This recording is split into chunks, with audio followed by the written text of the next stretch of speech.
أعوذ بالله من الشيطان الرجيم بسم الله الرحمن الرحيم. Apalagi yang dikerjakan itu adalah sholat wajib. Sholat wajib kan tidak boleh kita membatalkan begitu saja. Makanya kalau bisa kita melanjutkan sholat, lanjutkan sholat, tapi kita robah tadi sholatnya dalam kondisi aman, sekarang kita mengerjakan sholatnya dalam kondisi takut. Baik, di dalam kitab ini ada beberapa penjelasan sholat khauf yang dijelaskan oleh para ulama. Ada beberapa sifat, di sini ada 6 sampai 7 sifat. Namun kita akan ringkas menjadi 3 sifat saja. Jangan banyak-banyak, nanti kalau semua kita jelaskan, akhirnya satu pun gak ada yang kita ingat. Nah, kita biar mengambil 1 atau 2, 3 saja, tapi kalau bisa itu kita ingat dan kita hafalkan, sehingga kita terbayang apa yang dimaksud dengan salat khauf tersebut. Baik, saya sudah jelaskan tadi di awal bahwa salat khauf ini identik dengan dikerjakan di medan perang, identik dengan peperangan. Maka kita akan melihat kondisi di medan perang itu seperti apa. Jika peperangannya belum dimulai peperangannya, namun musuhnya ada di arah kiblat, itu ada salat tersendiri, tata cara salat tersendiri nanti. Nah, bagaimana jika musuhnya di arah belakang kiblat? Kalau kita sekarang belakang kiblat timur ya, timur. Nah, bagaimana tata cara salat khauf itu? Atau musuhnya ada di selatan, atau di utara, atau ada di timur. Jadi banyak sekali musuh-musuh yang ingin menyerang. Nah, seperti apa tata cara salatnya? Ini akan dijelaskan oleh para ulama berdasarkan dalil-dalil hadis-hadis Nabi Shallallahu Alaihi Wasallam.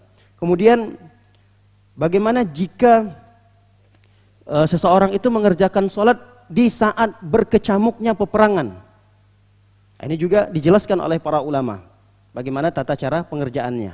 Nah, salat khauf ini salat sama seperti salat yang dikerjakan 5 waktu. Kalau dia di saat sedang bermukim, berarti salat zuhur, salat asarnya berapa rakaat? Tetap 4 rakaat, karena dia dalam kondisi mukim. Kalau dia sedang bersafar, misalnya peperangan itu terjadi di luar daerah, berarti dia keluar dari daerah tempat tinggalnya. Berarti salat yang 4 rakaat boleh dikosor menjadi 2 rakaat. Baik, kita akan langsung praktekkan saja. Ibu-ibu tidak usah memperhatikan apa yang dalam kitab, karena ini juga sangat panjang sekali pembahasannya. Tapi saya sudah mencoba untuk meringkasnya. Kita akan mengambil 3 contoh saja supaya kita mudah untuk memahaminya dengan sekaligus praktek insyaallah. Baik, bagaimana cara melakukan salat khauf ini? Yang pertama, saya akan ingin jelaskan apabila musuh itu ada di, yang pertama itu idza kana al-adu fi ghairil qiblah. Jadi ketika musuh itu tidak sedang berada di depan kiblat, arah kiblat. Berarti musuh tidak sedang berada di arah barat. Berarti bisa jadi ke selatan, utara atau timur. Lalu yang dilakukan oleh imam adalah membuat pasukannya menjadi 2 kelompok. Baik, siapa panglima perangnya di sini? Siapa? Uwais, aina Uwais? Kum. Antum buat prajurit antum menjadi 2 kelompok. Berdiri semua. Berdiri. Baik, Masya Allah. Buat 2 kelompok. 10 kelompok. Bikin barisan. Antum jadi imam Uwais. Antum menghadap kiblat. Oke. 10 saf pertama, kemudian 9 saf belakang. Saf salat. Itu saf salat mau salat jenazah antum ini. Ini bukan salat jenazah kita. Dibagi menjadi 2 kelompok. 10 di depan, 9 di belakang. Sudah? Baik. Tadi kita menjelaskan musuhnya ada di mana? Selain arah kiblat kan ya, bisa jadi di selatan, utara atau timur. Baik, apa yang harus dilakukan oleh imam ketika itu. Nah, imam yang akan dilakukan oleh imam adalah menjadikan pasukannya ini menjadi dua kelompok. Kelompok yang pertama akan ikut sholat bersama imam. Kelompok yang pertama berarti saf yang pertama. Ini kelompok yang pertama. Mereka ini akan sholat bersama imam. Kemudian kelompok yang kedua ini hanya menjaga, tugas mereka tidak ikut sholat. Jadi mereka saat ini menjaga mereka-mereka atau teman-temannya yang sedang sholat. Antum sekarang robah posisi seakan-akan sedang menjaga mereka. Dan antum siap-siap kayak megang senjata. Atau totalitas. Ayo, antum mengarah ke selain arah kiblat. 3 orang ngarah sana, 3 orang ngarah sana, 3 orang ngarah sini.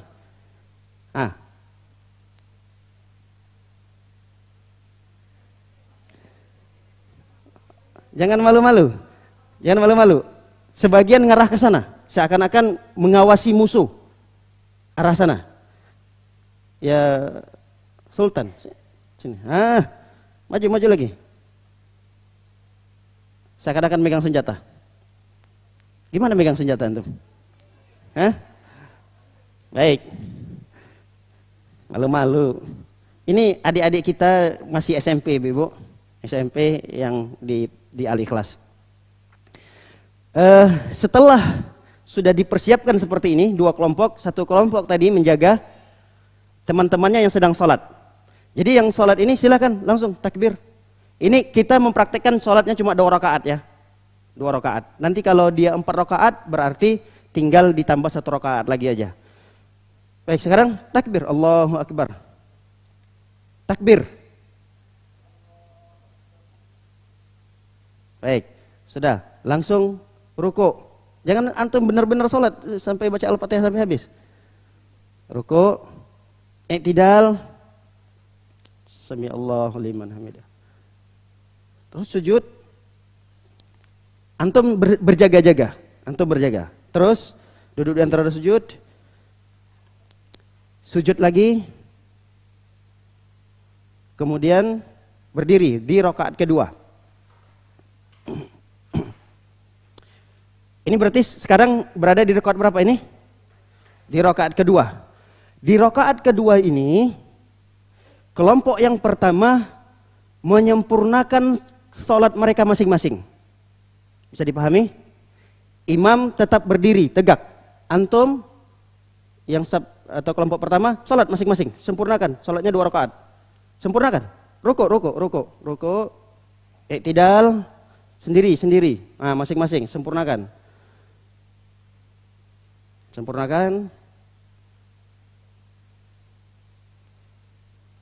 Kemudian tasyahud, kemudian salam. Ini berarti 2 rakaat. Salam. Assalamualaikum. Selesai sholat mereka. Tapi imam masih tetap berdiri. Apa yang harus dilakukan setelah itu? Mereka yang sudah selesai ini bergantian. Bubar. Antum sekarang yang jaga. Bubar. Yang tadinya jaga sekarang gantian sholat. Sampai di sini bisa dipahami? Baik, antum jaga mereka-mereka yang sedang sholat.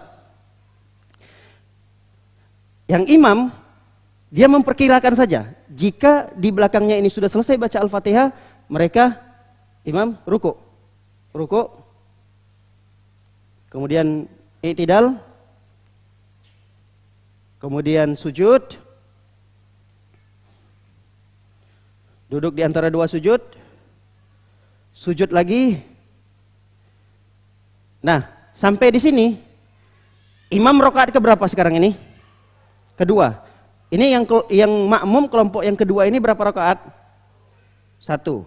Berarti imam tetap duduk pada tasyahudnya. Takbir Allahu Akbar, imam duduk, yang ini berdiri. Makmumnya berdiri. Baik.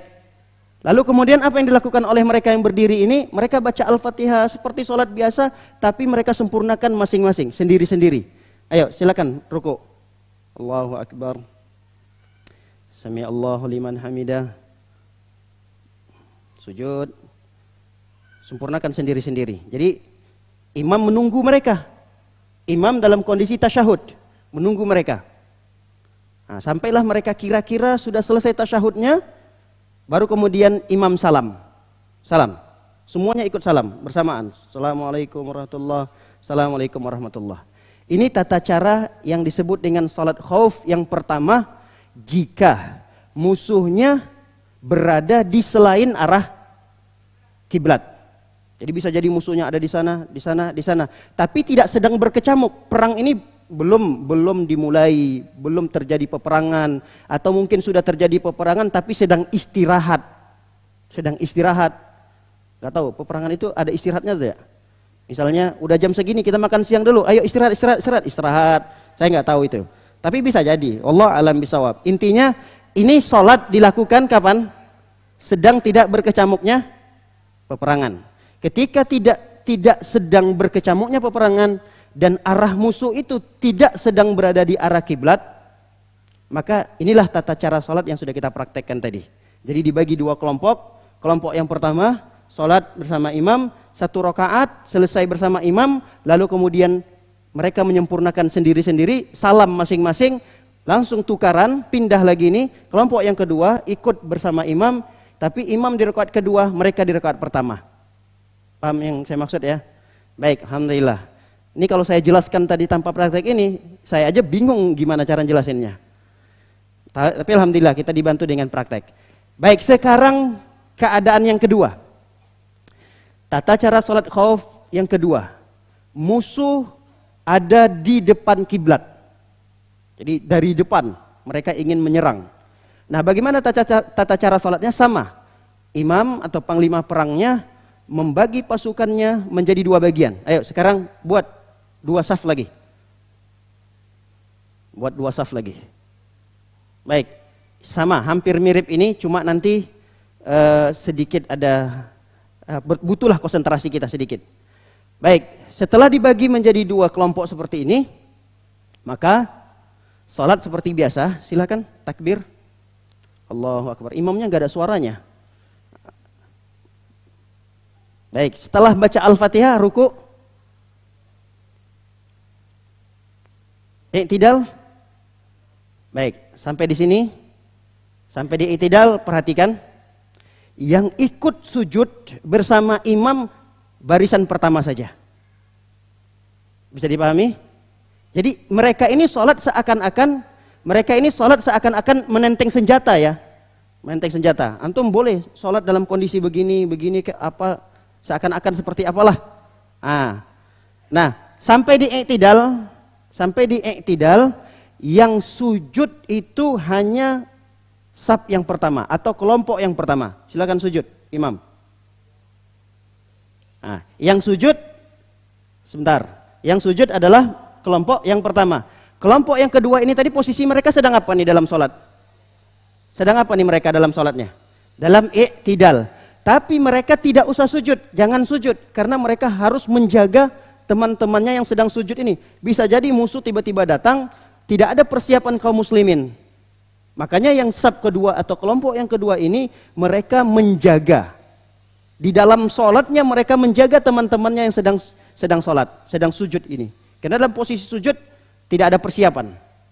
Baik, terus duduk di antara 2 sujud, kemudian sujud lagi, bangun, melanjutkan rakaat kedua. Berarti ini mereka sudah rakaat kedua. Yang kelompok kedua masih rakaat pertama pun belum selesai, ya kan?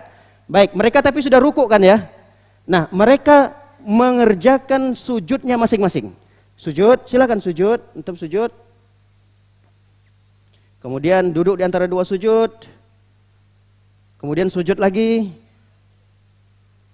Mereka bangun. Bangun ini berarti melanjutkan rakaat keberapa? Rakaat kedua. Namun di sini butuh konsentrasi lagi. Mereka akan berpindah posisi. Sekarang pindah posisi. Yang belakang mundur, yang depan maju. Ayo. Ayo, mundur. Mundur. Ini bukan main-main sholatnya nih, enggak. Ini kayak main-main aja nih kita nih. Tapi memang seperti ini tata cara sholat khauf yang diajarkan oleh Nabi SAW.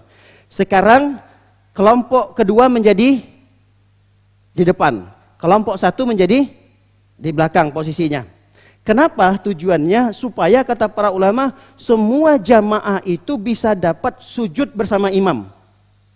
Bisa dipahami? Kalau misalnya kelompok dua ini tetap berada di belakang, berarti kan dia tidak pernah ikut sujud bersama imam kan?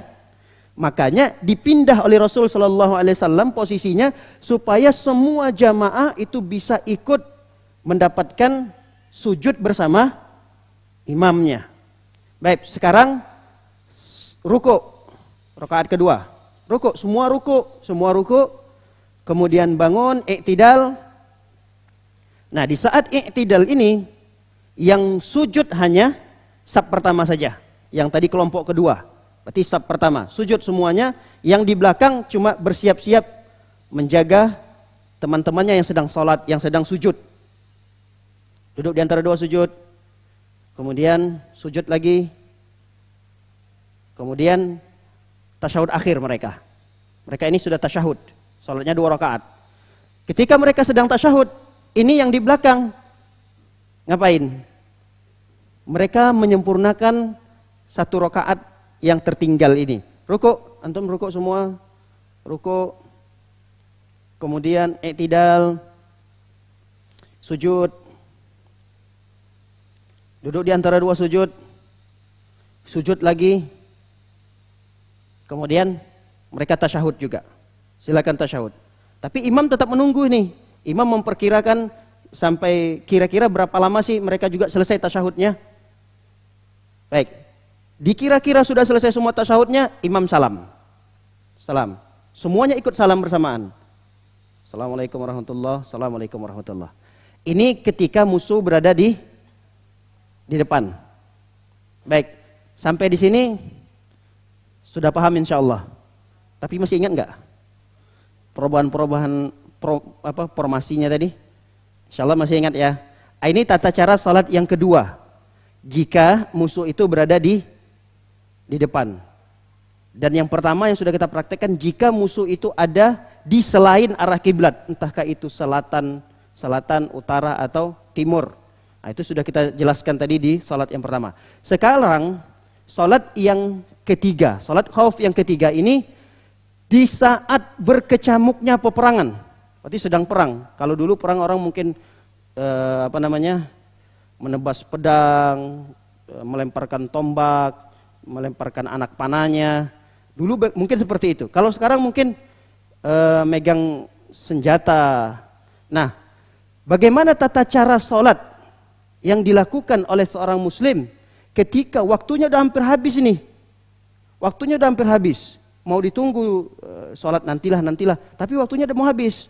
Namun kalau ditunda sholatnya, berarti selesai waktunya.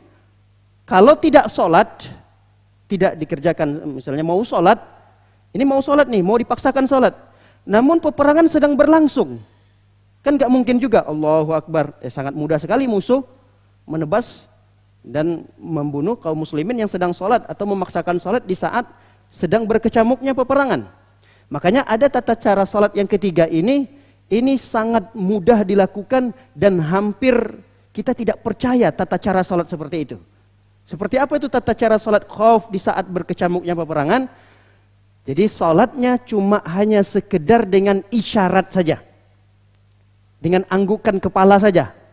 Jadi sedang misalnya antum berdua, ta'al. Kum.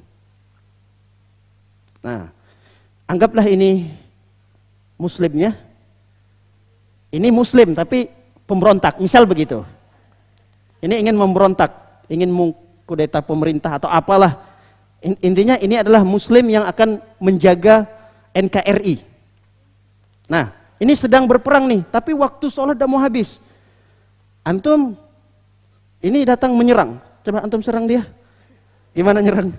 Antum gimana nyerang? Menyerang gimana? Kayak mukul apa? Antum tangkis. Ayo, serang dia, serang. Tangkis. Jangan benar-benaran. Jangan kencang-kencang. Pukul pelan-pelan. Ya. Antum dia mau sholat ini. Waktu udah mau habis sholat. Atau sambil Allahu Akbar. Dan tidak perlu harus mengarah kiblat. Karena ini kondisi darurat banget. Darurat banget. Jadi sholatnya itu tidak perlu harus ada ruku, ada sujudnya, ada gerakan-gerakan sholatnya, tidak perlu harus mengarah ke kiblat, enggak. Antum sambil sholat, coba, bisa enggak? Allahu Akbar, gini kan kepalanya. Jangan rendah-rendah banget. Nah, anggap ini misalnya takbiratul ihram. Kemudian bangun lagi kepalanya, tangkis dia, kemudian Allahu Akbar sambil ruku tapi isyarat. Ah, begitu. Kira-kira begitulah. Atau mungkin antum berdua sama-sama muslim. Sekarang antum sedang memegang senjata tapi sedang merunduk. Tahu tiduran enggak? Tengkurap. Tiarap. Ah, ya tiarap. Ah, pegang senjata. Nah, dalam kondisi seperti ini misalnya ada peperangan terjadi, ada tembakan-tembakan dari sana. Mereka juga sedang nembak ini. Coba antum sedang nembak gimana tangannya? Tangannya gitu. Nah, mereka ini sedang sholat. Gimana cara sholat mereka? Tadi sama. Mereka cukup hanya memberikan isyarat kepala saja. Takbir, kemudian i'tidal, sujud juga begitu. Kemudian cuma kepala aja digini-gini. Digini-gini kepalanya. Jadi isyaratnya cuma kepala-kepala aja. Ini dilakukan kapan? Ketika sedang berkecamuknya peperangan. Dan itu tergantung kondisi dan posisi seseorang. Ada posisinya mungkin sedang berada di dalam lubang itu, tempat persembunyian, ada benteng gitu, dia menjaga bentengnya, dia sholat dalam kondisi dia sedang megang senjata, tapi dia berada di benteng itu, dia tetap sholat. Inilah disebut dengan sholat khauf di saat sedang berkecamuknya peperangan. Baik, inilah 3 tata cara sholat khauf yang dijelaskan oleh para ulama berdasarkan beberapa hadis-hadis Nabi Shallallahu Alaihi Wasallam. Saya kira ini sudah sangat ringkas saya jelaskan dan mudah-mudahan bisa dipahami. Silahkan adik-adik sekalian untuk meninggalkan tempatnya. Segera masuk lagi di kelas ya. Baik, jazakumullah khairan adik-adik kita yang sudah membantu. Sampai di sini ada yang mau ditanyakan?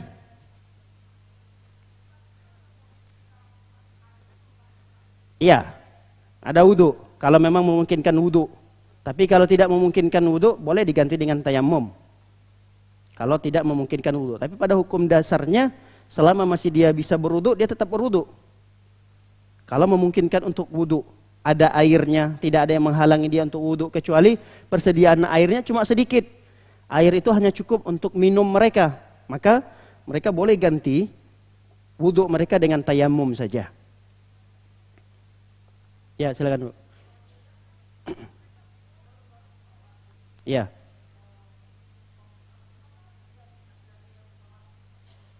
Itu ada salah satu tadi yang tidak saya sebutkan sini. Ada salah satu gambaran lagi.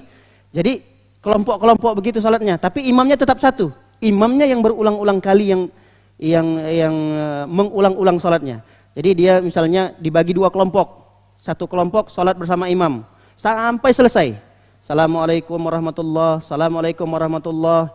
Kemudian selesai ini, kelompok yang sudah sholat gantian berjaga, yang tadi berjaga ikut sholat. Tapi imamnya juga mengulangi sholat lagi dari awal lagi. Jadi yang berulang-ulang kali itu melakukan sholatnya imamnya. Dan ini sangat mudah, tidak perlu saya jelaskan gitu. Sangat mudah ibu-ibu sekalian memahaminya. Karena sholat ini seperti sholat umumnya yang biasa kita lakukan. Tapi yang 3 tata cara sholat yang 3 tadi itu jarang sekali kita melihat, apalagi pernah mempraktekkannya gitu. Dan 3 tata cara sholat yang pertama yang sudah kita jelaskan tadi itu ada sedikit hal-hal yang berubah di dalam kaifiyah sholat. Ada sholat bisa mundur, kemudian yang belakang maju, kemudian ketika ruku semua ruku, kemudian ketika i'tidal lalu dilanjutkan sujud, hanya yang sujud di kelompok pertama. Kelompok yang kedua tidak perlu sujud dulu, mereka berjaga-jaga dengan teman-temannya yang sedang sujud. Nah, itu kan tata cara sholat khauf yang jarang dan sulitlah untuk kita pahami, sulit juga untuk kita jelaskan. Tapi kalau yang tadi, gimana kalau sholatnya kelompok-kelompok dulu? Nah, ini sudah biasa. Boleh, tidak ada masalah. Kalau ditanya boleh, karena ada salah satu penjelasan sholat khauf yang diajarkan oleh Rasulullah SAW seperti yang ditanyakan ibu tadi. Ya, Allah alam bisawab. Ya. Iya. Sempurna tapi diringankan. Diringankan. Kalau biasanya baca kalau ruku 3 kali, dia cukup 1 kali aja. Subhana rabbiyal azim. Dan kalau biasanya dia saat ruku itu bacaannya tartil sekali, Subhana rabbiyal azim wa bihamdi. Misalnya begitu. Kalau ini dia agak ringankan lagi. Subhana rabbiyal azim. Sami Allahu liman hamidah. Kalau biasanya dia Sami Allahu liman hamidah. Sekarang dia agak lebih ringankan lagi salatnya. Agak lebih dicepatkan lagi durasi salatnya. Jadi tidak ada bedanya dengan salat yang biasa dia lakukan, cuma gerakannya dia peringan, bacaannya dia ringkas. Kalau dia biasa baca 3, baca 1. Kalau biasanya habis Al-Fatihah dia baca lagi surah-surah yang lain. Nah, kalau ini cuma Al-Fatihah aja baca. Gitu. Ya, Allah alam bisawab. Baik, saya kira sudah paham insyaallah 3 tata cara salat khauf ini. Dan 3 tata cara salat khauf ini kata para ulama tidak hanya berlaku di saat peperangan saja. Karena judulnya salat khauf. Salat khauf ini adalah salat yang dikerjakan di saat takut. Bisa jadi ketika hujan deras, lalu kemudian salat di masjid nih. Imamnya mengatakan, ayo jamaah-jamaah, memang ini adalah daerah tempat tinggal kita yang rawan banjir. Jamaah-jamaah yang sedang bawa mobil, bawa kendaraan, kita bagi 2 ya sholatnya. Jadi kalau ada apa-apa, misalnya tiba-tiba pembatas tanggulnya takut pecah, lalu kemudian air tiba-tiba menyerang. Kalau tadi kan musuh tuh menyerang, ini tiba-tiba air banjir bandang menyerang. Nah, butuh ini ada yang harus yang jaga nih. Misal begitu. Mereka ternyata bertugas di mana? Bertugas menjaga bendungan misalnya gitu. Bisa dipahami? Bisa jadi mereka itu tugasnya menjaga bendungan. Entah ada 4 atau 5 orang. Tapi mereka harus sholat nih. Harus sholat.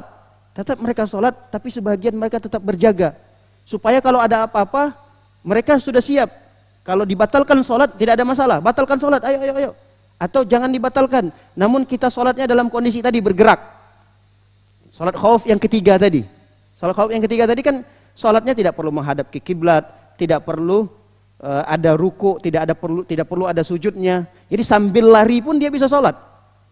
Sambil lari pun dia bisa sholat. Itulah disebut dengan sholat khauf yang urutan yang ketiga sudah kita jelaskan tadi. Jadi itu bisa dianalogikan dalam peristiwa-peristiwa yang lain yang menyebabkan seorang itu dalam kondisi takut, dalam kondisi khawatir sekali kepada sesuatu yang akan menjadikan dirinya takut. Bisa jadi karena ada binatang buas, bisa jadi karena hujan lebat dan seterusnya. Apapun yang menjadikan diri kita takut, ini bisa nih dipraktekkan salat khauf ini tadi. Baik, Allah alam bisawab. Tapi sampai saat ini saya alhamdulillah, mudah-mudahan jangan sampailah qadarullah. Salat khauf ini belum pernah saya praktek langsung dalam kondisi takut, khawatir, belum pernah. Mudah-mudahan jangan sampai. Semoga Allah Subhanahu wa taala selalu memberikan rasa aman kepada kita dan kepada negeri kita ini. Amin ya rabbal alamin. Tapi kalau itu terjadi, ya inilah bukti bahwa Islam itu sangat perhatian terhadap salat. Ini pelajaran yang penting kita ambil, bahwa salat di dalam Islam bukan perkara yang sepele.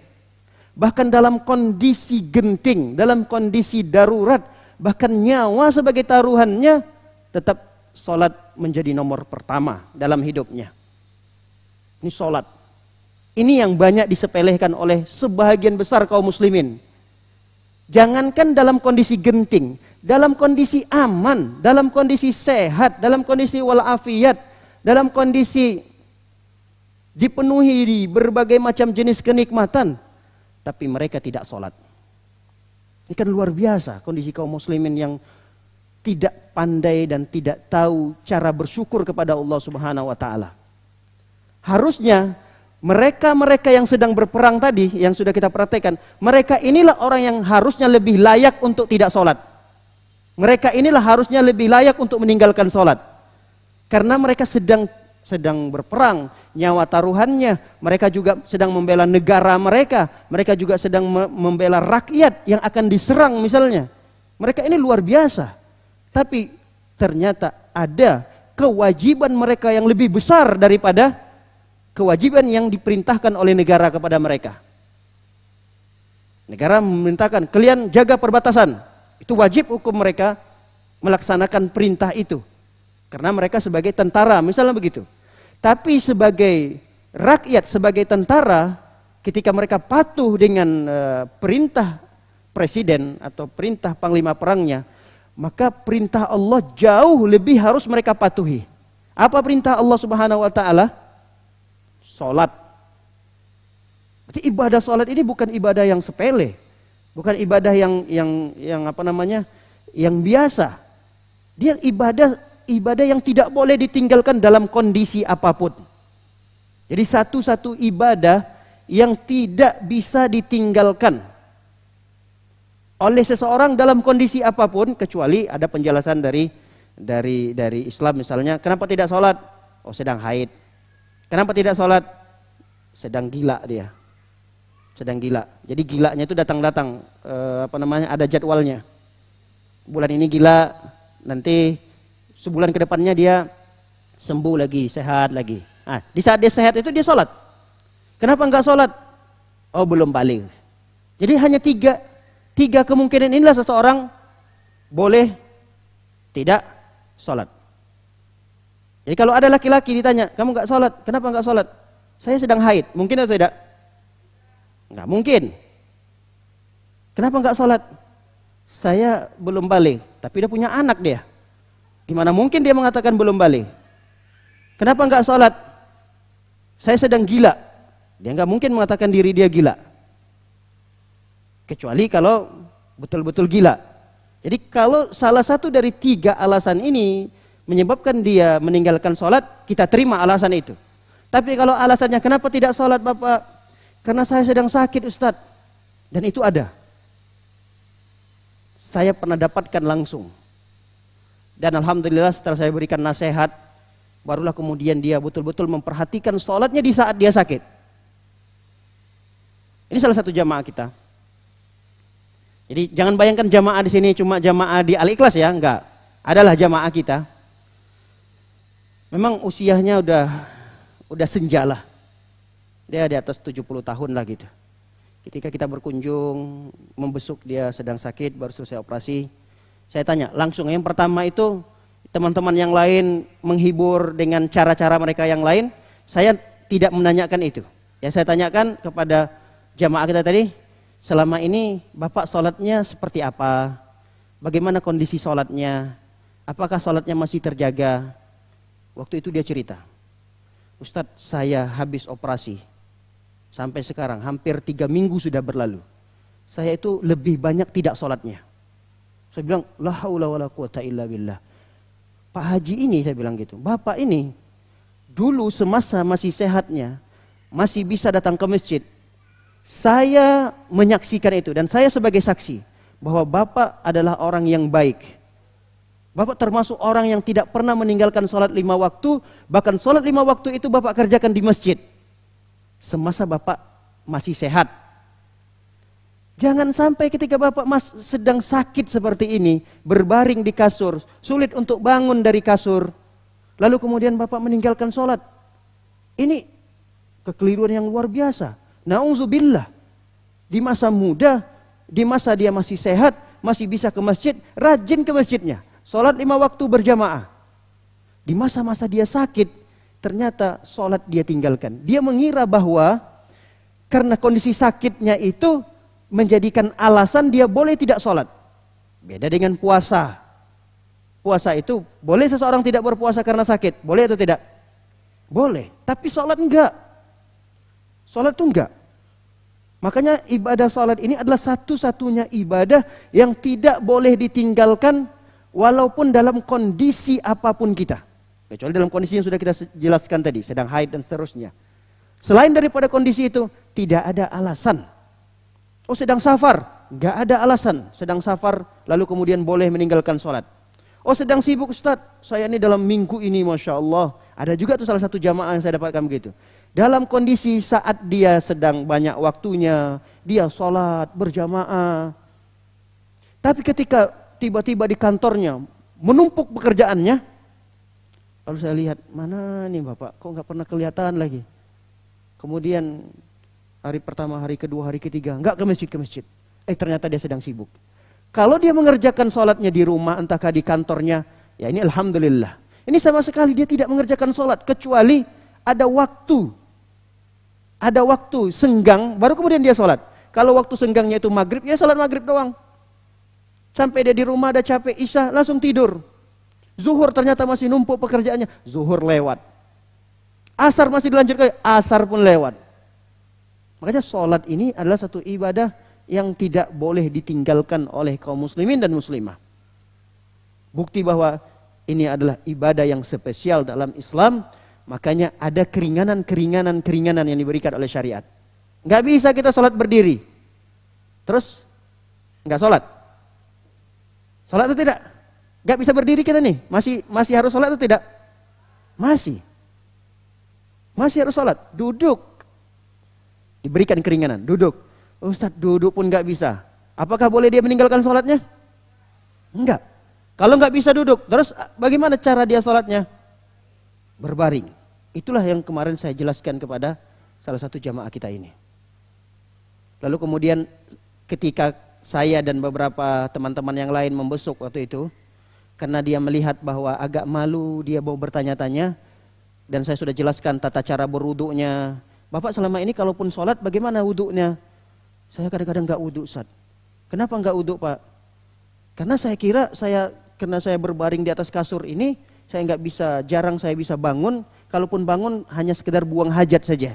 Dan itu pun dalam sehari mungkin 2 kali lah saya ke toiletnya. Saya bilang nggak boleh Pak. Nggak boleh Bapak tidak berwudu. Tidak boleh Bapak langsung tayamum. Kecuali tidak ada orang yang membantu. Kecuali Bapak tinggal sebatang kara di rumah ini. Barulah Bapak boleh bertayamum. Kalau tidak, berarti Bapak tetap harus wudu. Bagaimana cara wudunya? Waktu itu di hadapan teman-teman yang lain, ada ketika 6 atau 7 orang lah kami besok waktu itu. Saya ajarkan, saya minta air 1 gelas. Kemudian saya minta ke keluarganya sini, ibu sini, anaknya atau cucunya waktu itu, sini, ibu-ibu lihat. Saya akan ajarkan cara mewudukkan beliau ini. Saya minta handuk, saya minta air segelas, enggak banyak, air segelas. Kemudian saya bilang, basuh anggota wudhu yang wajib saja. Jadi ketika basuh wajah, ketika dia tiduran, saya taruh semua di sekelilingnya ini handuk, supaya kasurnya nggak basah.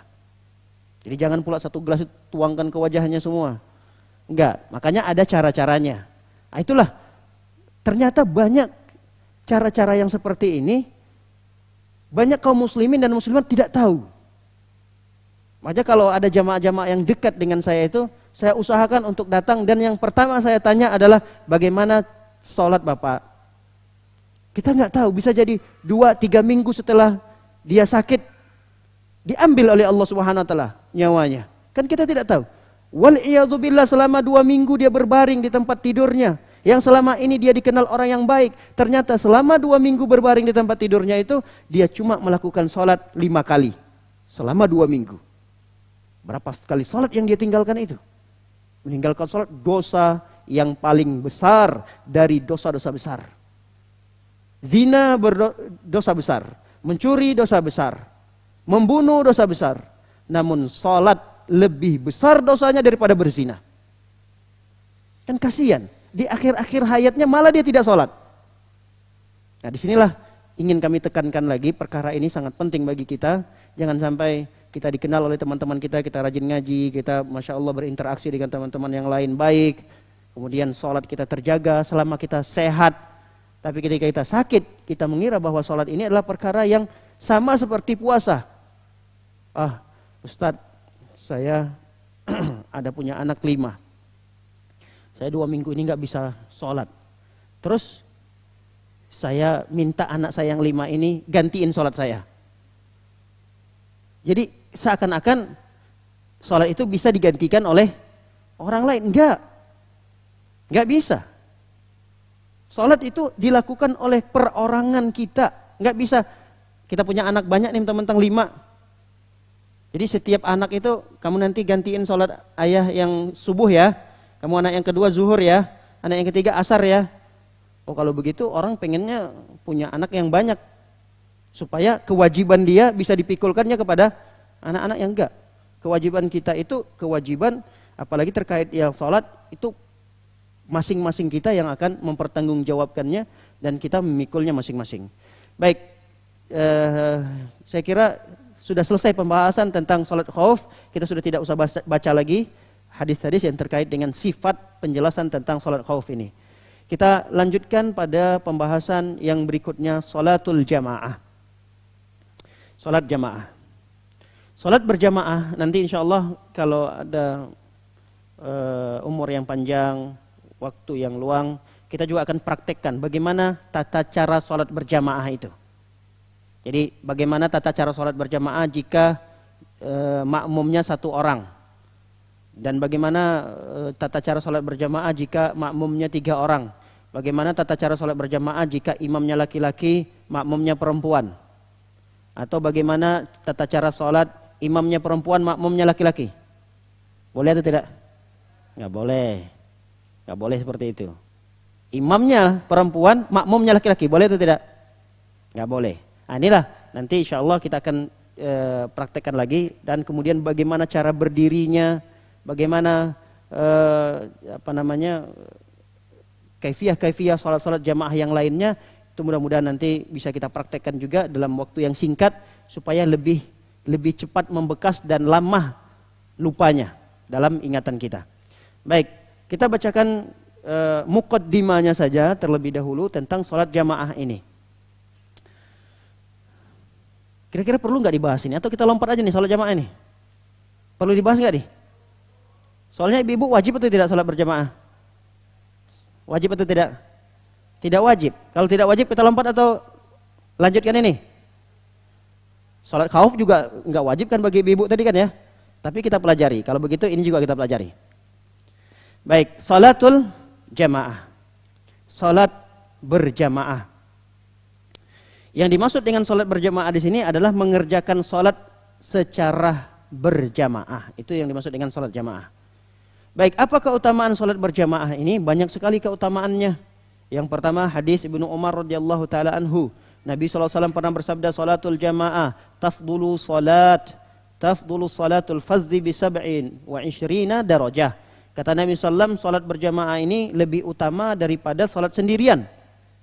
Sebanyak 27 derajat. Jadi sholat berjamaah itu dapat balasan 20 derajat dibandingkan dengan sholat sendirian. Jangan bayangkan derajat di sini adalah 1 pahala, 2 pahala, 27 pahala. Bukan. 1 derajat di sini. Antara derajat yang berikutnya, ini hitungannya tidak bisa dihitung dengan kalkulator yang canggih kita miliki. Saking banyaknya pahala tersebut. Apalagi dikalikan menjadi 27 derajat. Ini sangat banyak sekali. Maka kalau ada ibu-ibu yang punya keluarga laki-laki, baik itu orang tuanya, baik itu suaminya, anak laki-lakinya, ini terus didorong, dimotivasi terus diperintahkan agar anak itu terbiasa sholat berjamaah di masjid. Karena keutamanya begitu besar. Jangan mengira bahwa ini manfaatnya kembali kepada anak, enggak.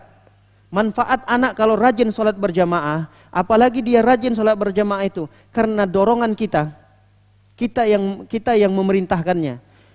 Perlu kita ketahui bahwa setiap langkah dia pergi ke masjid dan setiap sholat jamaah yang dia lakukan sampai nanti dia meninggal dunia, kita sebagai orang tua akan tetap mendapatkan aliran pahalanya. Bahkan bisa jadi kita meninggal dunia 10 tahun, 20 tahun, 30 tahun, kita sudah berada di liang lahat, tapi selama 30 tahun itu kita tetap mendapatkan pahala sholat jamaah yang dilakukan oleh anak kita tadi ini. Dan pahalanya tidak sedikit ini. Pahalanya sangat banyak. Mungkin ada orang, Masya Allah, ketika dia meninggal dunia, anaknya soleh. Anak laki-laki, soleh. Tapi sholatnya, dia di rumah. Karena jarang jarang disuruh oleh orang tuanya, atau kalaupun sudah disuruh namun kadang orang tuanya bosan, udahlah terserah dialah, dia sudah besar kok, dia sudah gede, dia tahu masalah ini dan dia tahu benar hukumnya. Lalu kemudian kita malas mengingatkannya, meninggal dunia kita setahun, 2 tahun, 30 tahun. Anak ini soleh, Masya Allah, sholatnya tetap dia kerjakan 5 waktu, tapi jarang mengerjakannya berjamaah. Maka yang kita dapatkan juga dari pahala anak kita itu ya sedikit.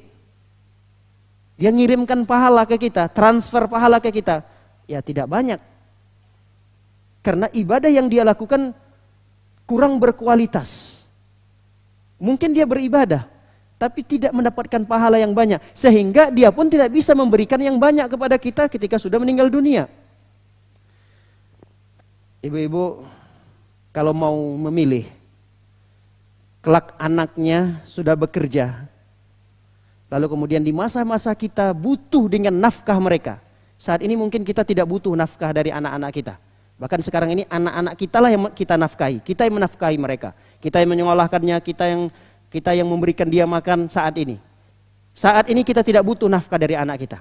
Tapi suatu saat nanti, di masa-masa tua kita, suami udah pensiun, kita juga nggak bisa ngapa-ngapain lagi. Udah kita di rumah aja. Ini kan dalam kondisi kita butuh nafkah sekarang kan ya? Iya atau tidak? Kita butuh nafkah. Suami kita juga butuh nafkah. Siapa yang akan menafkahkan kita? Anak kita, terutama anak laki-laki. Itu yang paling utama. Mereka lah yang akan menafkahkan kita. Di saat masa yang dimana kita butuh nafkah mereka, lalu kemudian mana yang ibu-ibu pilih?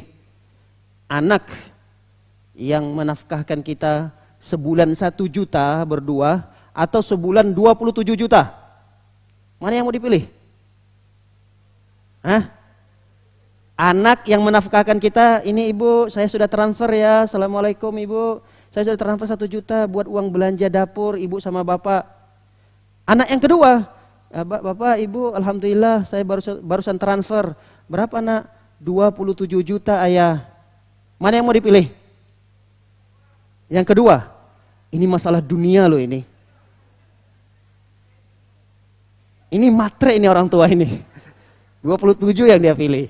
Tapi dunia gimana lagi? Memang dorongan dunia ya pasti kita akan memilih yang banyak.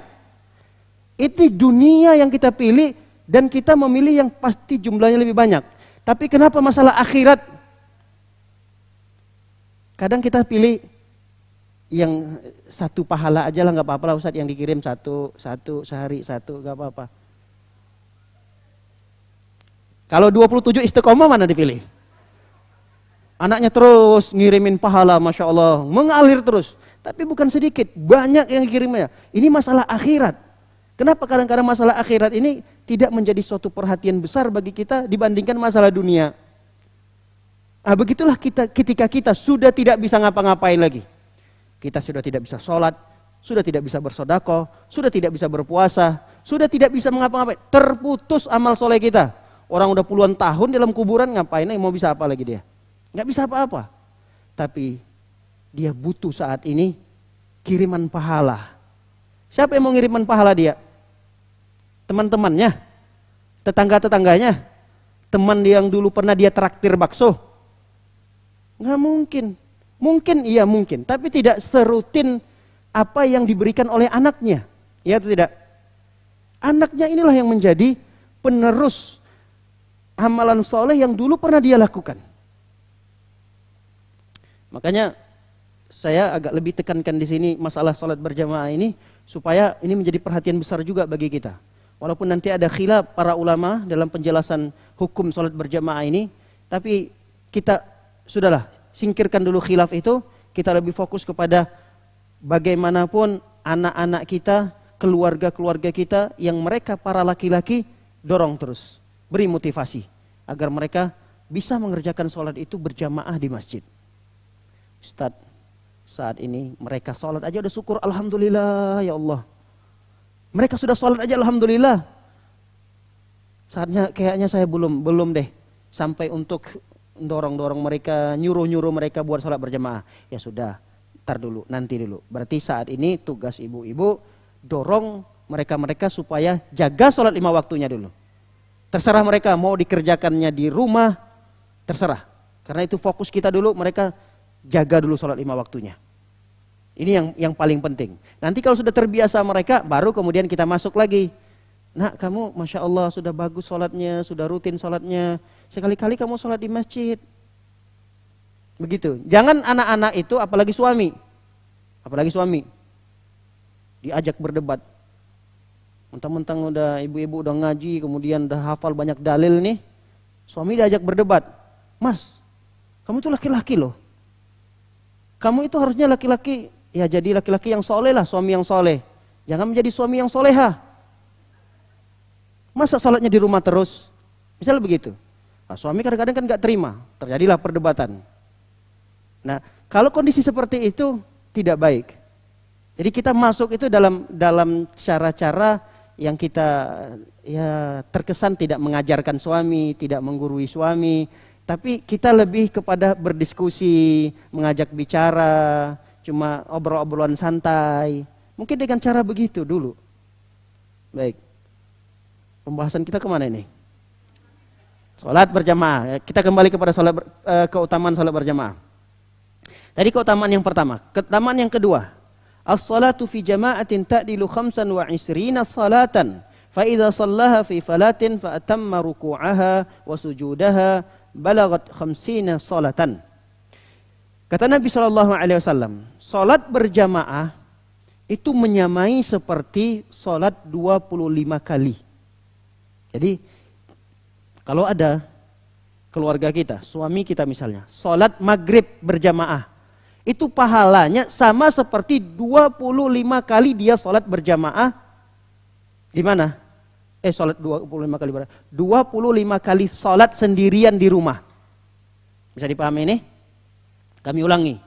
Salat berjamaah itu pahalanya sama seperti salat 25 kali salat sendirian di rumah. Jadi kalau ada orang salat maghrib 25 kali nih, Assalamualaikum warahmatullahi wabarakatuh, bangun lagi dia, salat maghrib 2 kali lagi. Assalamualaikum warahmatullahi wabarakatuh. Bangun yang ketiga. Sampai 25 kali dia sholatnya di rumahnya itu. Barulah kemudian dia bisa menyamai pahala sholat orang yang 1 kali sholat berjamaah di masjid. Jadi kan ini luar biasa. Pahala sholat berjamaah. Kemudian. Kata Nabi SAW. Fa'idha sallaha fi falatin. Tatkala seorang itu sholat di tempat yang sulit untuk melakukan sholat. Misalnya dia sedang safar. Ini kan saat-saat dimana sulit mengerjakan sholat kan ya. Di saat dia misalnya sedang berada di gunung, ngapain sih di gunung? Entahkah itu sedang manjat gunung, daki gunung maksudnya. Kemudian entahkah itu sedang rekreasi. Ini kan kondisi-kondisi orang tuh berat untuk mengerjakan sholat. Tapi dia memaksakan diri untuk bisa sholat. Ini sholat, wajib bagi saya sholat. Dia kerjakan sholat. Maka sholat yang dia kerjakan tadi itu bisa menyamai pahala 50 kali orang sholat biasa. Bisa dipahami ini? Makanya dalam kondisi saat kita sulit ini, susah, banyak godaannya. Untuk mengerjakan sholat itu banyak banget godaannya. Tapi kita harus paksakan, saya sholat, harus sholat. Apalagi dalam kondisi mereka-mereka yang sedang bekerja keras. Dalam kondisi mereka capek. Dalam kondisi safar, capek, lelah, mau berhenti itu, pengennya badan itu rebahan aja dah. Ini ditambah lagi mau sholat, sholatnya pun ada rukunya, ada sujudnya. Itu kan gerakan-gerakan yang menambah kebosanan. Kita tuh pengennya habis capek ngapain? Tiduran gitu. Kita lurusin badan, kalau bisa sampai tidur gitu. Tapi khawatir ketika kita rebahan tidur, ternyata itulah tidur yang tidak terbangun lagi selama-lamanya. Waliyazubillah. Makanya di saat kita sedang sulit sekali nih untuk mengerjakan sholat. Orang biasa kalau sholat 5 waktu. Di mana ibu sholat?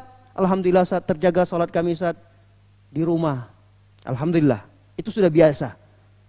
Sudah biasa. Kalau ada orang yang bisa menjaga sholat 5 waktunya di tempat kediamannya, di tempat yang aman, di tempat dia berdomisili, ini sudah biasa. Tapi kalau ada ibu-ibu yang dia bisa sholat dalam kondisi yang begitu sulit, di tanah lapang yang mungkin sulit untuk mencari air, di tanah lapang yang begitu panas, dan kondisi-kondisi yang lain yang menyulitkan dia untuk mengerjakan sholat, tapi dia bisa mengerjakan sholat tersebut. Ini kan luar biasa. Makanya Allah Subhanahu wa taala memberikan ganjaran yang berlipat. Seperti 50 kali sholat. Padahal dia baru sholat 1 kali. Dan ini dulu yang pernah kami praktekkan di zaman-zaman sebelum Covid ini. Masya Allah, kami ada komunitas dulu sepedahan. Dulu kami itu ada sepeda-sepedaan. Sekarang ini udah jarang kita sepeda-sepedahan pergi ke mana tuh, ke gunung, ke kebun-kebun teh. Nah, itu pernah saya sampaikan kepada teman-teman itu, sama jamaah-jamaah juga, ada beberapa orang dulu kita ada sampai 30 orang tuh. Ada sampai 20 orang. Jadi Masya Allah, dalam kondisi seperti itu saya terus ingatkan, ayo kita sholat. Di mana sholatnya? Udah kita sholat di kebun teh ini aja. Kan ada tuh tanah lapang cuma sekitar bisa kita sholat. Kita sholat waktu itu. Tetapi pakaian kita kotor, nggak apa-apa. Tapi kan lebih afdalnya kita sholat mandi-mandi dulu nanti di masjid. Jangan. Kalau kita sholatnya di masjid itu udah biasa. Kita sholat di masjid, biasa. Tapi kalau kita sholat dalam kondisi kita capek, sedang goes, kemudian lelah, kita kemudian sholat di tanah lapang, di kebun teh itu, dan kondisinya sedang hujan lagi. Masya Allah. Kami merasakan ketika itu nikmat sholat. Yang paling kami nikmati dari sekian banyaknya sholat adalah sholat itu. Sholat dalam kondisi ya pakaian basah, celana basah, kemudian sujudnya di atas di atas lumpur. Ibu-ibu pernah nggak sholat sujud di atas lumpur? Pernah nggak? Belum. Sholat sujudnya atas pasir pernah? Pernah. Pernah Ustaz, kalau karpetnya nggak pernah disapu. Jadi banyak pasirnya. Ya sekali-kali boleh itu dikerjakan, boleh, tidak ada masalah. Misalnya sholat di tanah lapang, tapi janganlah disengaja, karena memang lupa bawa sejadah misalnya. Udah paksakan aja, sujud aja di situ, di aspal itu, nggak apa-apa. Saya dulu pernah di salah satu safar, sedang umroh ketika itu, qadarullah terlambat. Gara-gara belanja ini, saya udah kayak ibu-ibu juga waktu itu. Jadi ternyata banyak juga titipan-titipan, saya harus belanja. Habis asar nih saya jadwalkan sengaja belanja. Ternyata keliling-keliling jauh, pulangnya telat. Sampai ke hotel, beres-beres lagi, mandi dan seterusnya. Keluar, udah maghrib, udah azan maghrib berkumandang. Saya mengira saya akan dapat tempat yang nyaman lah untuk sholat. Saya nggak bawa apa-apa, cuma pakaian yang menutup aurat, biasa sholat. Ketika keluar dari hotel, sudah melihat jamaah sholatnya di jalan-jalan. Udah nggak bisa masuk lagi, jangankan masuk ke masjidnya, di teras pelataran masjidnya udah nggak dapat. Terus sholat di mana? Di aspal sholatnya. Ya, nggak ada pilihan lagi. Masa nggak sholat? Masa nunggu mereka selesai baru kemudian saya masuk ke masjid untuk mengerjakan sholat? Akhirnya saya sholat aja di aspal-aspal itu. Mungkin bagi orang awam ini, kok ada orang sholat di tempat yang seperti ini? Mereka mengira ini tempat kotor. Jangan sholat di situ. Makanya orang-orang awam itu kenapa mereka banyak meninggalkan sholat? Karena mengira aturan sholat itu sangat ketat. Iya atau tidak? Banyak orang-orang awam yang tidak sholat gara-gara tidak hafal niat sholat. Saya pernah dapatkan itu. Masya Allah. Saya tanya, kenapa enggak sholat? Ya Ustaz, saya belum hafal niatnya. La haula wala quwata illa billah. Belum hafal niatnya, lalu kemudian gara-gara itu enggak sholat. Emang susah apa ngapal niatnya? Susah Ustaz, saya udah mencoba berapa kali. Apa sholatnya? Usolli aja yang saya hafal. Seterusnya tuh enggak bisa saya hafal. Ribet banget. Akhirnya dia enggak sholat. La haula wala quwata illa billah. Jadi dia mengira bahwa sholat ini terlalu banyak aturan-aturannya. Jadi sholat itu harus di tempat sajadah yang bersih. Dia mengira jalan itu tidak layak untuk dijadikan sholat. Ya kecuali memang jalan adalah jalan umum yang dilewati oleh motor, mobil, itu bolehlah. Dia katakan jangan sholat di situ karena berbahaya bagi dia. Ditabrak nanti dia. Sedang ruku ditabrak orang dari belakang. Itu pantas dan boleh dia mengatakan bahwa sholat di situ tidak boleh. Karena Rasul sallallahu alaihi wasallam sudah menjelaskan dalam hadisnya, ju'ilat liyal ardu masjidan wa tahuran. Seluruh bumi ini, kata Rasulullah SAW, dijadikan buatku dan buat umat Nabi Muhammad tempat di mana dia bisa mengerjakan sholat. Dimanapun di muka bumi ini, masjidan, tempat bisa kita sholat. Wa tahura, dan dia suci. Suatu ketika saya pernah, waktu itu memang salah saya. Saya mengerjakan, ada tawaf sunnah namanya. Tawaf sunnah itu kan sekarang tidak boleh lagi di dekat Ka'bah. Dia agak naik ke atas ke lantai berapa gitu itu, lantai 2 atau berapa. Saya mutarinnya itu sampai 1,5 jam, saking jauhnya. Semakin jauh sini dari Ka'bah kan semakin jauh tuh kelilingnya. Hampir 1,5 jam untuk 7 kali putaran. Sakit kaki saya, ternyata udah. Saya pakai sendal. Karena saya lihat juga banyak itu yang pakai sendal. Orang-orang Arab apa semua juga pakai sendal. Lalu kemudian saya dicolek sama bapak-bapak dari Indonesia sama. Ditepuk saya gini, kaget saya. Waalaikumsalam Pak. Ya. Dek. Ya Pak. Jangan pakai sendalnya Dek, nggak sopan loh Dek. Oh iya Pak ya. Tapi waktu itu saya terpancing juga akhirnya. Nggak apa-apa Pak. Nggak apa-apa kita pakai sendal di sini. Karena memang petugas juga membolehkan. Yang kedua dalam pandangan syariat juga nggak apa-apa. Rasul pernah nggak tawaf menggunakan onta kendaraan? Pernah. Apalagi sendal, apalagi sepatu. Boleh sebenarnya. Cuma karena orang Indonesia ini melihat pakai sendal. Kok pakai sendal ya? Begitu. Mereka mengira asing gitu, aneh gitu. Ya akhirnya saya berpikir juga, kenapa saya tadi harus membantah dia ya? Kenapa tadi harus saya berdebat dengan dia ya? Tapi saya sempat jelaskan juga ke dia bahwa, ke bapak-bapak tadi, begini Pak, boleh, tidak ada masalah dalam pandangan syariat juga begini-begini. Mending saya tadi harus milih, saya angkat sendal saya jalan, udah gitu. Daripada saya harus berdebat dengan Bapak Fulan tadi ini. Artinya, apa yang bisa kita ambil pelajaran dari diskusi ini tadi? Ternyata banyak hal-hal yang harusnya tidak perlu dipermasalahkan di tengah-tengah masyarakat itu menjadi masalah. Sehingga ketika jadi masalah, berdampaklah kepada ibadah itu. Aduh, ribet ternyata ibadah ini. Udahlah, sekalian aja tinggalkan. Akhirnya enggak mengerjakan ibadah tersebut. Baik. Keutamaan yang keberapa sekarang ini? Keutamaan yang ketiga. Ketiga atau keempat ini? Tuh kan ibu-ibu juga ada khilaf. Yang ketiga, hadis Utsman bin Affan radhiyallahu taala anhu. Nabi SAW bersabda, "Man tawadda'a lis-salati fa asbagha al-wudu' thumma masha ila as-salati al-maktubah fa shallaha ma'an nas aw ma'a jama'ah aw fil masjid, ghafarallahu lahu dzunubahu." Nabi SAW bersabda, barang siapa berwudu untuk salat dan dia sempurnakan wudunya itu, kemudian dia jalan kaki menuju masjid untuk mengerjakan salat wajib. Setelah dia mengerjakan salatnya, dia kerjakan salat bersama manusia, atau dia salat bersama jamaah, atau dia salat di masjid walaupun sendirian. Bisa jadi dia salat sendirian di masjid, ternyata jamaah sudah selesai salat. Ternyata dia telat. Maka dia salat sendiri saja. Maka apa pahala keutamaan yang dia dapatkan? Ghafarallahu lahu dzunubahu. Allah akan mengampuni dosa-dosanya. Ini keutamaan yang ketiga. Allah mengampuni dosa-dosanya. Yang keempat, wa fi hadits Abi Hurairah marfu'an. Dalam satu hadis yang diriwayatkan oleh sahabat Nabi yang mulia Abu Hurairah secara marfu', hadis ini menjelaskan tentang keutamaan salat berjamaah. Annahu idza tawaddaa, apabila seseorang yang dia berwudu, kemudian dia perindah, dia perbagus, dia sempurnakan wudunya, kemudian dia keluar menuju masjid, la yakhrujuhu illa shalah, tidaklah dia keluar dari rumahnya itu kecuali untuk mengerjakan salat. Lam yakhtu khutwatan illa rufi'at lahu biha darajah, tidaklah dia melangkahkan satu langkah kakinya kecuali Allah akan mengangkatkan satu derajatnya.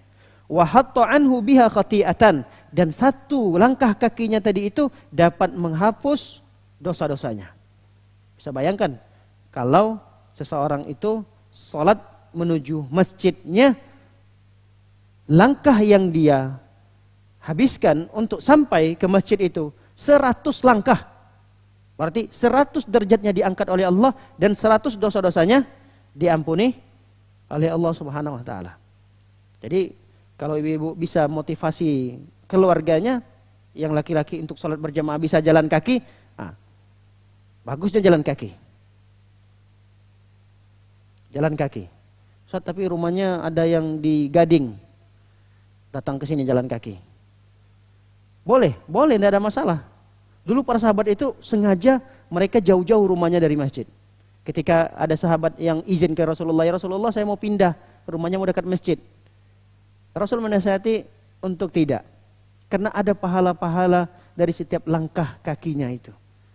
Tapi saat ini kalau dia sholatnya jalan kaki, datang ke masjid, orang udah pada bubar, dia baru nyampe. Ya sudah, kalau begitu naik kendaraan. Tapi parkirnya agak jauh-jauh dikit. Ini kadang Masya Allah, ada jamaah itu, kalau bisa parkir itu di depan tangga mau naik ini, dia mau parkir depan itu. Kalau boleh. Itu pernah saya lihat, beberapa masjid. Padahal itu parkir udah ada tempat-tempatnya disediakan oleh pengurus. Tapi dia masih memilih tempat parkir yang kalau bisa sampai ke pintu masjid itu, di situ dia parkir. Pernah lihat nggak? Pernah. Dia nggak tahu bahwa ketika dia parkir agak jauh, misalnya dia parkir di depan Al-Azhar agak jauh sana lagi. Padahal di sini kosong nih, ini kosong. Dia sengaja parkirnya. Ada 1-2 jamaah saya lihat gitu. Masya Allah. Saya pernah tanyakan itu dan betul jawaban dia karena memang supaya saya dapat hitungan langkahnya juga. Karena banyak hadis yang menjelaskan tentang keutamaan sholat berjamaah itu, yang mereka datang ke masjid jalan kaki. Nggak ada satupun hadis yang sudah kita bacakan tadi itu, mereka menggunakan kendaraan. Jadi menggunakan kendaraan dapat nggak keutamaan ini? Kata para ulama, kalau dilihat dari zahir hadisnya dia tidak dapat keutamaan itu. Terus bagaimana dia supaya bisa dapat keutamaan ini? Ya tadi, kalaupun rumahnya agak jauh, cari parkiran yang mungkin dia bisa mendapatkan beberapa langkah kaki. Entahkah itu 10 langkah, 20 langkah, kalau bisa lagi 30 langkah. Kan lumayan 30 langkah dari kendaraan yang dia parkirkan menuju masjid. Jadi jangan sampai di depan gerbangnya banget, di depan pintu langsung masuk. 1 langkah doang dapat dia. Parkir motor 1 langkah langsung masuk masjid. Sayang. Makanya keutamaan-keutamaan seperti ini perlu juga untuk kita ketahui supaya kita bisa mengamalkan ini. Terutama kalau bagi ibu-ibu dia bisa menceritakan kepada anak-anaknya, apalagi anak-anak yang masih kecil. Itu anak-anak kecil masih enak-enaknya untuk didoktrin. Cepat dia. Apalagi kita menyampaikan itu dengan kisah. Anak itu kan kalau umur 4 tahun, 5 tahun, kita ajak berkisah. Nah, ada satu kisah. Biasa begitu, ada satu kisah.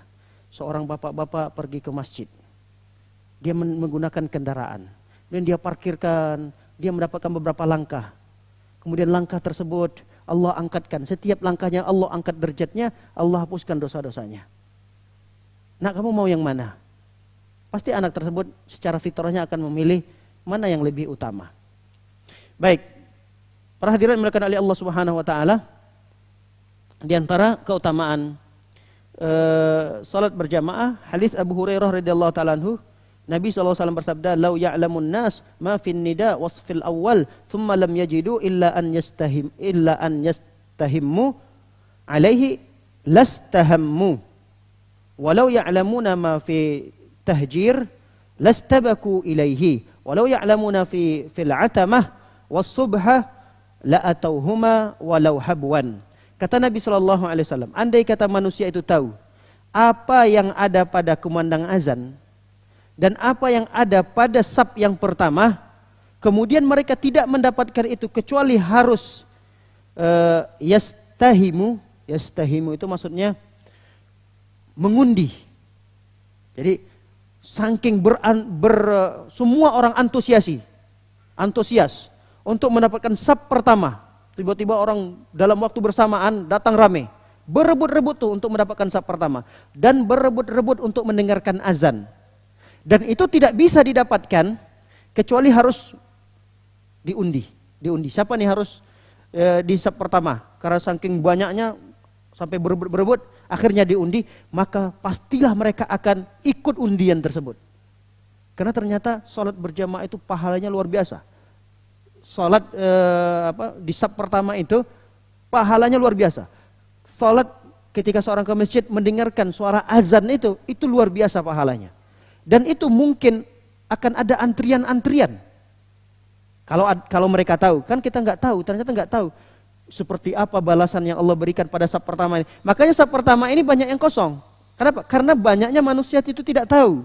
Makanya kata Nabi SAW, lau ya'lamun nas, andai kata manusia itu tahu pahala yang mereka dapatkan di saf pertama, pahala ketika mereka mendengarkan azan itu. Kalau mereka tahu, pasti manusia itu akan berbondong-bondong datang ke masjid. Dan terjadi antrian-antrian, desakan-desakan seperti ini. Dan tidak bisa untuk sampai pada saf pertama itu kecuali harus ada undian. Nama siapa yang keluar untuk saf pertama, siapa-siapa, mereka pasti ikut undian tersebut. Ini kata Nabi SAW. Dan selanjutnya Nabi mengatakan, walau ya'lamuna ma fit tahjir lastabaku ilaih.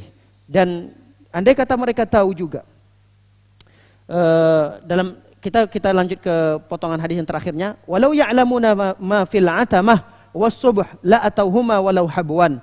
Dan andai kata mereka tahu ketika mereka ingin mengerjakan salat Isya atau mengerjakan salat Asar, was subuh dan salat subuh, la atauhuma, mereka pasti akan paksakan untuk datang mengerjakan salat berjamaah itu walau habwan, walaupun mereka harus mendatangi masjid dalam kondisi merangkak.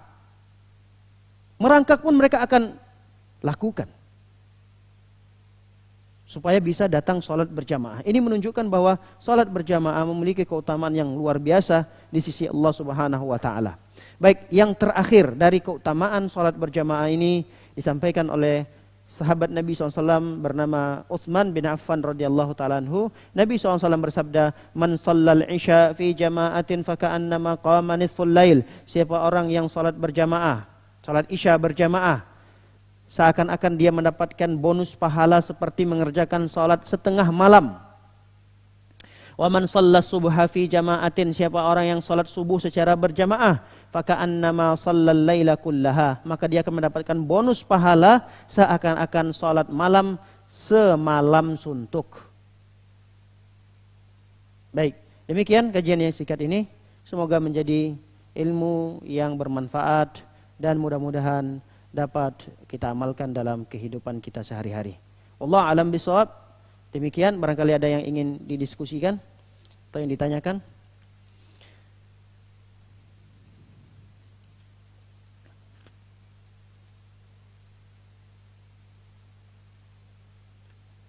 Tidak ada yang ditanyakan? Alhamdulillah. Kita cukupkan sampai di sini. Ya, silakan Ibu. Waalaikumsalam warahmatullahi wabarakatuh.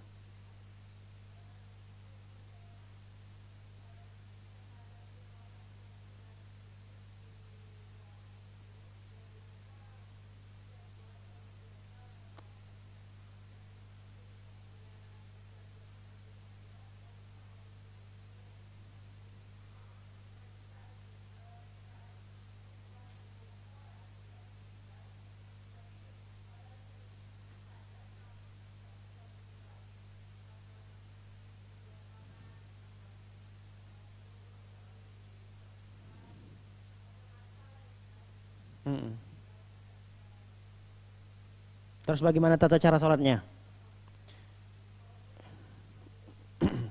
Kalau memang tidak boleh masuk kecuali pada waktu-waktu tertentu, kalaupun mau diwudukkan, dia terlalu banyak alat-alat medisnya, nggak memungkinkan untuk diwudukkan, maka dia mendapatkan keringanan tadi dengan tayamum saja.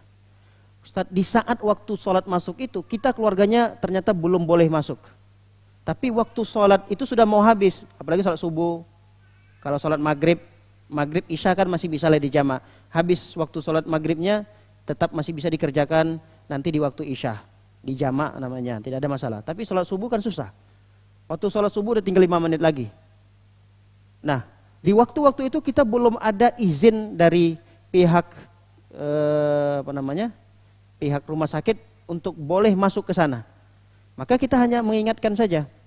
Mengingatkan dia sholat aja udah dalam kondisi dia tidak bisa ngapa-ngapain, tidak bisa menggerakkan tubuhnya untuk tayamum pun nggak bisa, tapi matanya, dan dia dalam kondisi sadar kan ya? Dia dalam kondisi sadar. Sholat langsung sholat, dan sholat yang dia lakukan tadi isyarat saja.